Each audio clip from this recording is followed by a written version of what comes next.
Okay, the highlights from GreatStockPicks.com on December 5th from our live trading chat room. This is CSUN, China Sunergy. This was the opening 2-minute candle right here. They had earnings, and the daily chart looked really good for a possible breakout. I wanted to see how it acted in the opening minute or two after earnings. So it opens, goes up to 660, right back down to 635, and it had my full attention.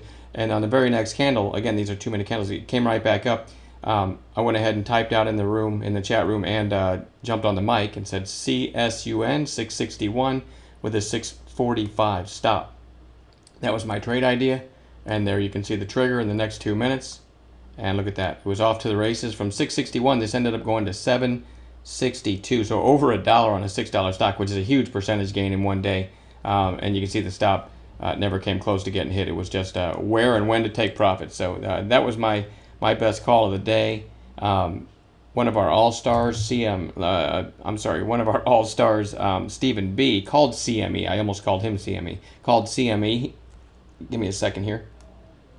When it looked like this, using one of our chat room strategies, just the shape change, the volume increase. Whenever it looks like price and volume are both growing and reaching out to each other, coupled with some kind of support, there's a good chance of a reversal right there. He called it long, literally over this little narrow candle, 78.11 with a stop at the low of the day. And look at that. It ended up going to 79.68. That's $1.57 a share, 19 cents risk, and you can see we were never underwater.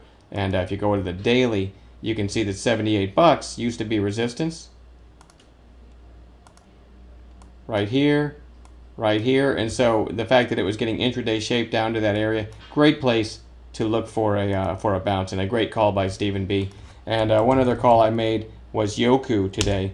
YOKU was getting, and this is something I teach, and it's money in the bank most of the time.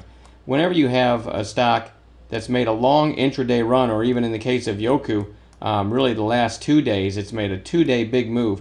When something's moved that far that quickly to break a recent high, in other words, you've got no consolidation below, you want to see it come up and pull back or base and then go, right? So whenever something breaks recent highs after a long 2-day run or a long intraday run, generally that's a good place to look for a reversal. And I called it short right below that green candle right there with a high of day stop. And it doesn't look like much, but it did. The short was at 31.86. Stop was 25 cents above. Without stopping out, it did move 76 cents a share in our favor, and those generally are pretty easy money plays. And so there is the highlights. I had some other mentions and stuff that worked, but nothing that I gave a clear trigger and stop. WLT, Walter Energy, I mentioned. SHLD, I mentioned. Both gave really nice moves, but again, didn't give triggers and stops on those. So anyway, nice profitable day, and we will see you guys tomorrow.